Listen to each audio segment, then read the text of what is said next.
এই শোনো না গো, আমাদের পুতুল ডায়েরি চ্যানেলটি সাবস্ক্রাইব করে পাশে থাকা বেল আইকনটি বাজিয়ে দিও প্লিজ। আর গল্পটি ভালো লাগলে অবশ্যই লাইক কমেন্ট করে শেয়ার করে দিও। বেশি কিছু না, সারাদিন যেন আমি তাকে আমার চোখের সামনে দেখতে পারি। আরব চিন্তিত ভঙ্গিতে বলে উঠল, সেটা তো সম্ভব নয় মেয়ে। কেন? সে চাইলেও তোমার সামনে সারাদিন বসে থাকতে পারবে না, কারণ তার তোমার সামনে বসে থাকা ছাড়াও আরো অনেক কাজ আছে। তার মানে কি সে চায় আমার সামনে বসে থাকতে? আমি কি জানি, তাকে গিয়ে জিজ্ঞেস করো। বলি মুচকি এসে রিয়াজকে সাথে নিয়ে চলে গেল। আরবকে রিয়াজ ভ্রুকুচকে জিজ্ঞেস করলো, প্রেমে পড়ে গেলি নাকি বন্ধু? কার? আশিয়া নামের রমণী? আরে না। তাহলে তুই ওকে কিছু বললি না কেন? ওর কথাগুলো শুনতে ভালো লাগে তাই কিছু বলি না। আমার তো সামথিং সামথিং মনে হচ্ছে। কানের নিচে দিব একটা থাপ্পড়, দেখবি আর কিছু মনে হবে না। রিয়াজ আর কিছু বললো না, বেশি বললে সত্যি কখন যেন একটা দিয়ে দিবে, তাই চুপ থাকাই শ্রেয়। আরশিয়া তারিন খাওয়া শেষে ক্লাসে চলে গেল। ক্লাস শেষ করে আরশিয়া তারিনকে বিদায় জানিয়ে সোজা বাসায় চলে এলো। বাসায় এসে ফ্রেশ হয়ে লাঞ্চ করে সে এখন রেডি হচ্ছে। কালো কোট প্যান্ট, ভেতরে হোয়াইট শার্ট, কালো শো, হাতে কালো ওয়াচ, মুখে হালকা মেকআপ, ব্যাস এতেই সে রেডি। এখন শুধু পারফিউম লাগানো বাকি। পারফিউম লাগিয়ে মামুনিকে বলেছে বের হয়ে গেল অফিসের উদ্দেশ্যে। আজকে বিকেল 4টায় খান ইন্ডাস্ট্রির সাথে তাদের একটা মিটিং আছে, সেখানে তাকে প্রেজেন্টেশন দিতে হবে। অফিসের সামনে এসে গাড়ি থেকে নেমে ভেতরে তার বাবার কেবিনে চলে গেল। বাবা, আমাকে কেমন লাগছে? মাশাআল্লাহ, আমার মাটাকে অনেক সুন্দর লাগছে। তা আমার মা কি রেডি প্রেজেন্টেশনের জন্য? রেডি। তাহলে চলো যাওয়া যাক। মিটিং রুমে মিটিং চলছে আর সে আর কনফিডেন্সের সাথে প্রেজেন্টেশন দিচ্ছে। ভেতরে ভেতরে সে অনেক নার্ভাস, কিন্তু বাইরে তা প্রকাশ পেতে দিচ্ছে না। তার বক্তব্য শেষ হতে সবাই হাততালি দিয়ে উঠল। খান ইন্ডাস্ট্রির মালিক আহমেদ খান বললেন, কংগ্রাচুলেশন মিস্টার চৌধুরী, আপনার আমাদের প্রেজেন্টেশন ভালো লেগেছে। আমি আপনাদের সাথে কাজ করতে চাই। Thank you. আপনাদের সাথে কাজ করতে পারলে আমিও খুশি হব। আহমেদ খান আরশিয়ার উদ্দেশ্যে বললেন, প্রেজেন্টেশন দেওয়ার ধরন আমার খুব পছন্দ হয়েছে। তা মামুনি, তোমার নাম কি? তোমাকে তো এর আগে দেখিনি। আবরার চৌধুরী আরশিয়াকে কাছে ডেকে আহমেদ খানকে বললেন, আমার একমাত্র মেয়ে আরশিয়া। একেবারে বাবার মতো হয়েছো। তুমি কোন ক্লাসে পড়ো মামুনি? জি, আমি এবার অনার্স প্রথম বর্ষে পড়ি। তুমি এইটুকু বয়সে তোমার বাবাকে সাহায্য করছো, আর আমার অনার্স চতুর্থ বর্ষে পড়ুয়া ছেলে সারাদিন এদিকে ওদিকে ঘুরে বেড়ায়। আফসোস। দোয়া করবেন আঙ্কেল। অবশ্যই মামুনি। আহমেদ সাহেবের সাথে কিছুক্ষণ কথা বললো। আহমেদ সাহেব তাদেরকে অফার করলো একসাথে ডিনারের জন্য। আবরার সাহেবও মানা করতে পারলেন না, তাই সবাই একসাথে ডিনার করে আরশিয়ার বাবা আর ভাইয়ার সাথে বাসায় চলে এলো। সময় প্রবাহমান নদীর মতো তার নিজ গতিতে চলে, কখনো কারো জন্য অপেক্ষা করে না। তেমনি দেখতে দেখতে আরশিয়াদের ফার্স্ট সেমিস্টার পরীক্ষার সময় হয়ে গেছে। দিন 15 পরে আরশিয়ার পরীক্ষা, তাই সব কিছু বাদ দিয়ে আরশিয়া পড়াশোনায় মনোনিবেশ করছে। রেজাল্ট খারাপ হওয়া যাবে না, যদিও সে মোটামুটি ধরনের স্টুডেন্ট, বেশি মেধাবীও না আবার একেবারেও খারাপ না। এখন সময় রাত 8টা নাগাদ হবে। আরশিয়া মন দিয়ে পড়ছে। এরই মধ্যে তার খালাতো বোন নিশি ফোন দিয়েছে। ফোন রিসিভ করতে ওপাশ থেকে নিশি আতঙ্কিত স্বরে বলে উঠল, সর্বনাশ হয়ে গেছে রে আশু, সর্বনাশ। কার সর্বনাশ হলো? আরে বাবা, আমার বিয়ের জন্য ছেলে দেখা শুরু করেছে। তুই তো জানিস আমি একজনকে ভালোবাসি। ওর এখনো অনার্স শেষ হয়নি, তাই বাবা মাকে ওর কথা বলতেও পারছি না। তুই একটু সাহায্য কর আশু, তুই আম্মুকে বোঝা। তুই বললে আম্মু তোর কথা শুনবে। তুই বাসায় আয়। আরে দম নাও, আমি কালকে আসবো তোমাদের বাসায়, টেনশন করো না। আর ছেলে দেখা শুরু করেছে, বিয়ে তো আর দিয়ে দেয়নি, রিল্যাক্স। আমি কাল এসে মামনির সাথে কথা বলবো। তুই এসে আম্মুকে বোঝা। ঠিক আছে, এখন রাখি, সামনে পরীক্ষা আছে, এখন পড়তে হবে। আরশিয়া ফোন রেখে পরে মনোযোগ দিল। ইদানিং ইউনিভার্সিটি আর অফিসে তার সময় কাটে, বাসায় খুব কম সময় থাকা হয়। আরশিয়া পড়ছে, এমন সময় নিচে থেকে আলেয়া বেগমের কণ্ঠ শোনা যাচ্ছে। তিনি আরশিয়াকে ডাকছেন ডিনার করার জন্য, তাই আরশিয়া বই বন্ধ করে ডিনার করার জন্য নিচে চলে এলো। টেবিলে বসতে আলেয়া বেগম আরশিয়াকে খাবার বেড়ে দিল, সেও চুপচাপ খাচ্ছে। আগামী কিছুদিন তোমার অফিসে যাওয়ার দরকার নেই, সামনে পরীক্ষা, মন দিয়ে পড়ো। আরশিয়া খাচ্ছিল, এরই মাঝে বাবার কথা শুনে বলল, আমার সমস্যা নেই বাবা, আমি সব সামলে নিতে পারবো। আমি জানি আমার মা সব সামলাতে পারবে, কিন্তু আমি চাই না তুমি এত প্রেশার নাও। পরীক্ষা শেষ হলে আবার অফিসে যেও। ওকে বাবা, আর কালকে আমি একটু খালামণিদের বাসায় যাব। অনেক দিন যাওয়া হয় না, তাই খালামণি নাকি আমাকে অনেক মিস করছে, তাই যেতে বলেছে। ওকে, যেও। খাবার টেবিলে আর কোনো কথা হলো না। আরশিয়া খেয়ে নিজের রুমে এসে ব্যালকনিতে গেল। অনেকদিন রাতের সৌন্দর্য দেখা হয় না, তাই কিছুক্ষণ দোলনায় বসে রাতের শহরের দৃশ্য দেখে ঘরে চলে গেল। তাকে এখন পড়তে হবে, না হলে পরীক্ষায় খারাপ হবে। তাই আর কোনো কিছু না ভেবে পড়ায় মন দিল। টানা 2 ঘন্টা পরে আরশিয়া বই রেখে ঘুমিয়ে গেল। সকালবেলা উঠে আরশিয়া তৈরি হচ্ছে তার খালামণিদের বাসায় যাওয়ার জন্য। তৈরি হয়ে মামুনিকে বলে সে বের হয়ে গেল। আরশিয়ার মায়েরা 2 বোন 1 ভাই। আরশিয়ার মামা সবার বড়, তার খালামণি মেজো, আর আরশিয়ার মা ছিলেন সবার ছোট।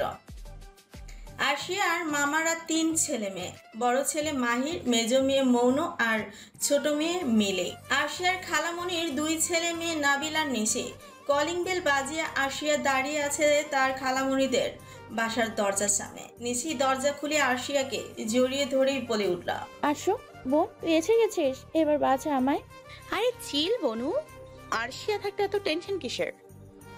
আরশিয়া নিশিকে ছেড়ে ভেতরে চলে গেল। ভেতরে যে রান্নাঘরে উকি দিয়ে দেখে তার খালামণি রান্নাঘরে রান্না করছে। সে তার খালামণিকে পেছন থেকে জড়িয়ে ধরে বলে উঠল, সারপ্রাইজ। এ আমি কাকে দেখছি? আরশিয়া মনেছে? তা আজ কি পথ ভুলে চলে এলি, নাকি এতদিন পর খালামণির কথা মনে পড়লো? আমার তো তোমার কথা সব সময় মনে পড়ে, কিন্তু ভার্সিটি আর অফিসে গিয়ে সময় হয় না বলে এখন আর আগের মতো আসা হয় না। হয়েছে, আর বলতে হবে না। আরশিয়া অভিমান করার ভান ধরে বলা, তুমিও তো আমার কাছে যেতে পারতে। সংসারের এত কাজ করার পর সময় হয়ে উঠে না রে মনি। তুমিও যাওনি, আমিও আসিনি, কাটাকাটি। বলেই হেসে উঠল তার সাথে খালামণি, আর নিশিও হেসে উঠল। তা শুনলাম তোমরা নাকি নিশ্চিয়াপুর বিয়ের জন্য ছেলে খুঁজছো। হ্যাঁ, খুঁজছি। ভালো ছেলে পেলে বিয়ে দিয়ে দিব। আসলে খালামণি, একটা কথা ছিল। বল, কি বলবি? আসলে খালামণি, আরশিয়া আপু একটা ছেলেকে ভালোবাসে। ভাইয়াটা খুবই ভালো। ছেলেটাকে? আর কতদিনের সম্পর্ক ওদের? তুই চিনিস ছেলেটাকে? আমি চিনি তাকে। ভাইয়া আমার ভার্সিটি সিনিয়র। নিশিয়া আপু আর ভাইয়ার সম্পর্ক 3 বছরের। ভাইয়ার এখনো পড়া শেষ হয়নি। পড়া শেষ হলে সে তাদের ফ্যামিলির বিজনেসে জয়েন করবে। বিজনেস জয়েন করেই সে তার ফ্যামিলি নিয়ে তোমাদের সাথে কথা বলবে। তুমি একটু খালুকে বোঝাও, সে যেন নিশিয়াপুর জন্য অন্য কোথাও ছেলে না দেখে। ঠিক আছে, আমি তোর খালুকে বোঝাবো। ওর ওপর আমার ভরসা না থাকলেও তোর ওপর আছে। তুই যেহেতু বলছিস ছেলে ভালো, তার মানে ভালো। আর ছেলেকে আমাদের সাথে দেখা করিয়ে দিস। খুব তাড়াতাড়ি দেখা করব। বিরিয়ানি। এখন বল, দুপুরে কি খাবি? ঠিক আছে, তুই নিশির সাথে গল্প কর, আমি তোর জন্য বিরিয়ানি রান্না করছি। আরশিয়া হাত ধরে এক দৌড়ে নিশি তার রুমে নিয়ে এলো, জড়িয়ে ধরে বলে উঠল, থ্যাংক ইউ আরশু, তোকে আমি কি বলে যে ধন্যবাদ দিব সেটাই বুঝতে পারছি না। Love you. হয়েছে, আর ভালোবাসা দেখাতে হবে না। আরশিয়া আর নিশি মিলে কিছুক্ষণ গল্প করলো। তারপর দুপুরের খাবার খেয়ে আরশিয়া বাড়িতে চলে এলো।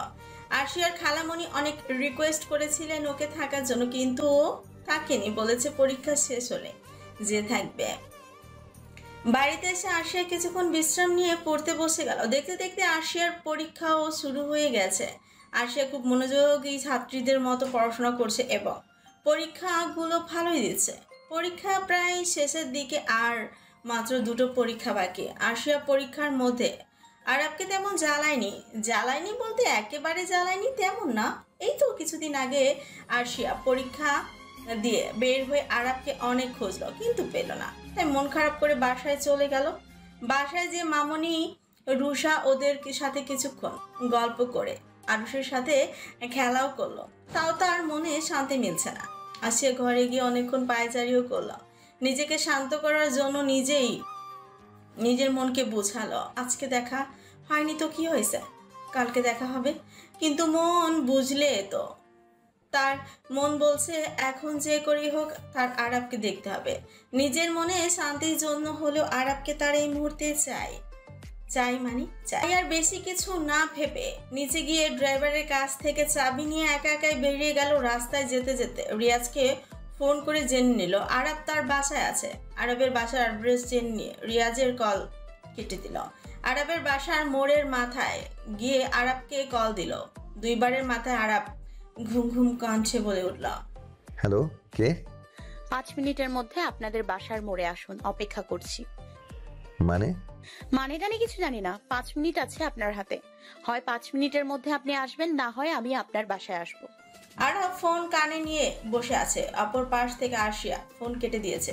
বেচারা কাল সারা রাত জেগে পড়েছিল, তাই পরীক্ষা দিয়ে তাড়াতাড়ি বাসায় এসে ঘুমিয়ে পড়েছিল। ফোনের শব্দ পেয়ে ফোন রিসিভ করে এমন কিছু শুনতে পাবে তা মোটেও ভাবেনি। থা হয়ে বসে রইল কিছুক্ষণ। তারপর যখন আরশিয়ার কথা মাথায় এলো তাড়াহুড়ো করে ফ্রেশ হতে গেল, কিন্তু আরশিয়া তার বাড়ির অ্যাড্রেস কোথায় পেল? ভাবতে ভাবতে ফ্রেশ হয়ে নিচে নেমে বাইরের দিকে হাঁটা দিল। আরশিয়াকে দিয়ে ভরসা নেই এই মেয়ে বাসায় চলে আসতে পারে। রাস্তায় এসে দেখলো আরশিয়া গাড়ির সাথে হেলান দিয়ে দাঁড়িয়ে আছে। মনে হচ্ছে পরীক্ষা দিয়ে বাসায় যে ফ্রেশও না হয়েই এখানে চলে এসেছে। আরব আরশিয়ার কাছে যাওয়ার সাথে সাথে আরশিয়া তাকে শক্ত করে জড়িয়ে ধরলো। হতবাক, কি হলো বুঝে উঠতে তার কিছুটা সময় লাগলো। কিছু বলার জন্য মুখ খুলবে তার আগে আরশিয়া বলে উঠল, তাড়াতাড়ি গাড়িতে উঠে আসুন। আরবের কি হলো কি জানে, সেও আশিয়ার কথা অনুযায়ী ড্রাইভিং সিটের পাশের সিটে বসে পড়ল। আশিয়াও গিয়ে ড্রাইভিং সিটে বসে গাড়ি স্টার্ট দিল। নির্জন একটা নদীর পাড়ে ঘাসের উপর আশিয়া আর আরব বসে আছে। এখানে মানুষের আনাগোনা খুবই কম। সেই সময় আরশিয়া এই নদীর পাশের রাস্তায় গাড়ি থামিয়ে আরবের হাত ধরে এখানে নিয়ে এসে ঘাসের উপর বসিয়ে সেও বসে পড়েছে। সেই যে বসেছে 10 মিনিট হয়ে গেছে, না নিজে কিছু বলছে আর না আরবকে কিছু বলতে দিচ্ছে। আরব কিছু বলতে নিলে ইশারায় চুপ বলছে। এক ধ্যানে আরবের দিকে তাকিয়ে আছে, চোখের পলকও খুব বেশি ফেলছে না। মনে হচ্ছে কতদিন পরে দেখছে। আরব এবার নীরবতা ভেঙে বলি উঠল, দেখা শেষ? আপনাকে দেখার এক আকাশ সম ইচ্ছা আমার সারা জীবন দেখলেও শেষ হবে না। হঠাৎ এত জরুরি তলব কেন? আপনি আজকে পরীক্ষা দিয়ে বের হয়ে এত তাড়াতাড়ি বাসায় এসেছেন কেন? আপনি কি জানেন যে কেউ একজন আছে যার আপনাকে না দেখলে মনের শান্তি লাগে না? জানলে তাকে দেখা দেওয়ার জন্য হলেও আমি কোনো বাহানায় তার আশেপাশে থেকে যেতাম। তা সেই একজনটা কে? আমি। কি সহজ সরল স্বীকারোক্তি।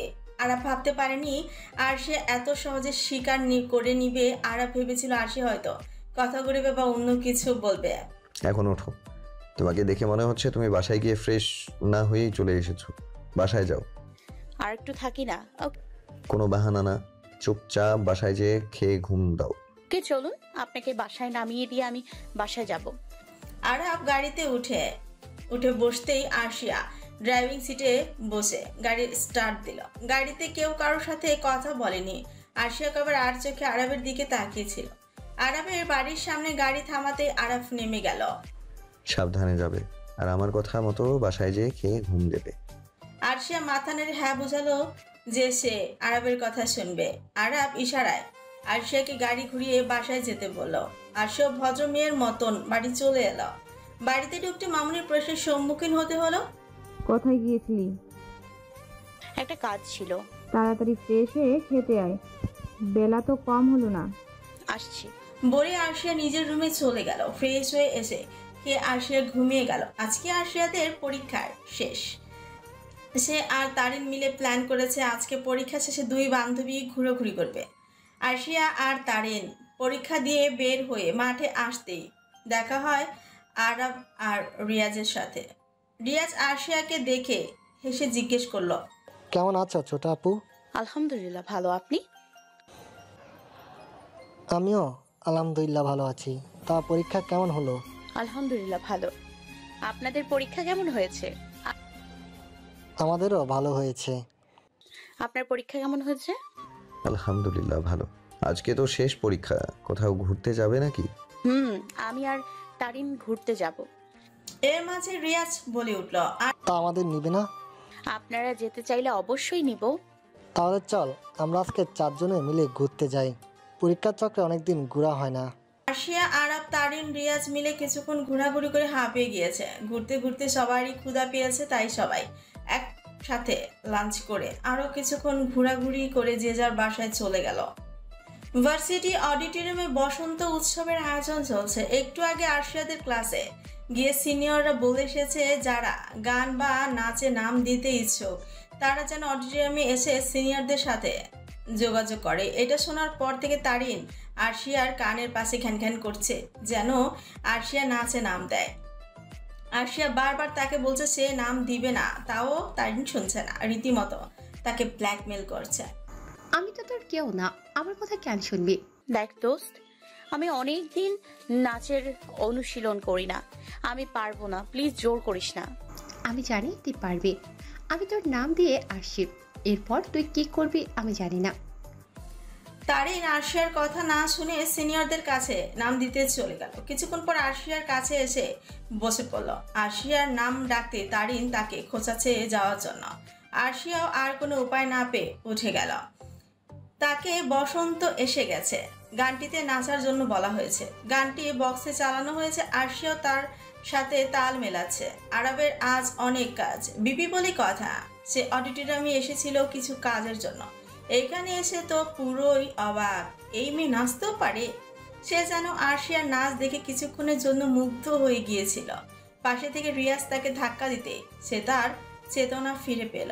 আরশিয়ার নাচ শেষ, সবাই তার নাচ অনেক পছন্দ হয়েছে, তাই ঠিক করা হলো আরশিয়া বসন্ত উৎসবে এই গানেই নাচ পরিবেশন করবে। তারিন আরশিয়ার কাছে এসে বলল, আমি বলেছিলাম না তুই পারবি, দেখলি তো আমার কথা মিলল। আমার ইচ্ছা ছিল না নাচ দেওয়ার, তোর কারণে দিতে ইচ্ছে। এখন প্র্যাকটিস করা শুরু কর, যেন তোর নাচ দেখে সবাই ফিদা হয়ে যায়। অনেকক্ষণ হয়েছে আরশিয়া প্র্যাকটিস করছে, আর তার পাশে বসে তারিন তার নাচ দেখছে আর ভাবছে তিনি এত ভালো নাচে, তাও কোনো অনুষ্ঠানে নাচ দিতে চায় না। সে যদি নাচ পারতো তাহলে প্রতি অনুষ্ঠানেই সে নাচ দিত, কিন্তু আফসোস সে নাচতে পারে না। ক্লান্ত হয়ে আরশিয়া তারিনের পাশে রাখা চেয়ারেই বসে পড়ল। এখন একটু পানি খেলে ক্লান্তিটা একটু কমবে, তাও পাশ ফিরে তারিনকে পানির জন্য বলবে। এমন সময় কেউ একজন এক বোতল পানি তার সামনে ধরে বলল, পানিটা খাও, তাহলে ভালো লাগবে। আরশিয়ার তারিন অবাক হয়ে পাশে তাকিয়ে দেখে জিসান পানি হাতে দাঁড়িয়ে আছে। জিসান আরশিয়াকে পানি খেতে ইশারা করলে সেও পানিটা নিয়ে ঢকঢক করে খাওয়া শুরু করলো। আসলে তার অনেক পানির তৃষ্ণা পেয়েছিল। আরাব জুনিয়রদের কাজ বুঝিয়ে দিয়েছিল। পাশ থেকে রিয়াজ আরাবকে ডাক দিল। আরাব তার দিকে তাকালো, রিয়াজ ইশারা করে আরশিয়ার দিকে। আরাব তাকিয়ে দেখলো আরশিয়া জিসান স্যারের সাথে হেসে হেসে কথা বলছে। এই দৃশ্য দেখে আরাবের ইচ্ছে হলো আরশিয়াকে তুলে এক আছাড় দিতে। এত হেসে হেসে কথা বলার কি আছে সে বুঝতেই পারছে না। তার রাগ প্রচন্ড হচ্ছে, তাই জুনিয়রদের চলে যেতে বলল, সে পরে কাজ বুঝিয়ে দিবে। Are you jealous? পাশ থেকে রিয়াজের কথা শুনে নিজেকে স্বাভাবিক করার চেষ্টা করে বলল, আমি জেলাস হব কেন?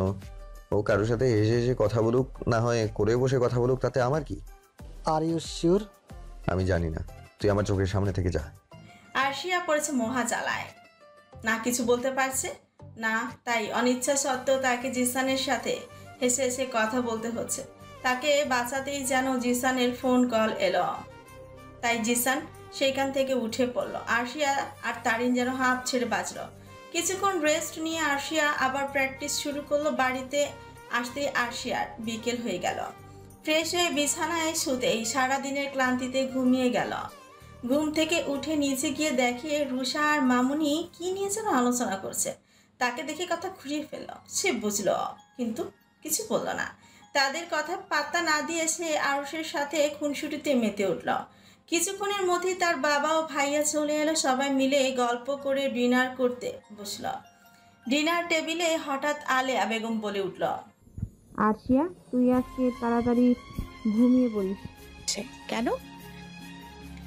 আলেয়া বেগম থতমত খেয়ে বলল, মনে হচ্ছে তুই আজকে বেশি ক্লান্ত, তাই। বলে হাসার চেষ্টা করলো। আরশিয়া মনে মনে ভাবছে নিশ্চয়ই এরা তার থেকে কিছু লুকাচ্ছে, কিন্তু সে এই বিষয়ে মাথা ঘামালো না। খাবার খেয়ে তার রুমে এসে আরাবকে কল দিল। আরাব রিসিভ করলো কিন্তু কোনো কথা বলছে না। আরশিয়া কিছুক্ষণ হ্যালো হ্যালো করলো, তারপর পাশ থেকে কোনো রেসপন্স না পেয়ে নরম স্বরে বলল, কথা বলবেন না আমার সাথে? তোমার কথা বলার মানুষের অভাব নাকি? আমি কথা বললেই কি আর না বললেই বাকি? এভাবে কেন বলছেন? আপনি জানেন না আপনি কথা না বললে আমার কি? তো কিভাবে বলবো?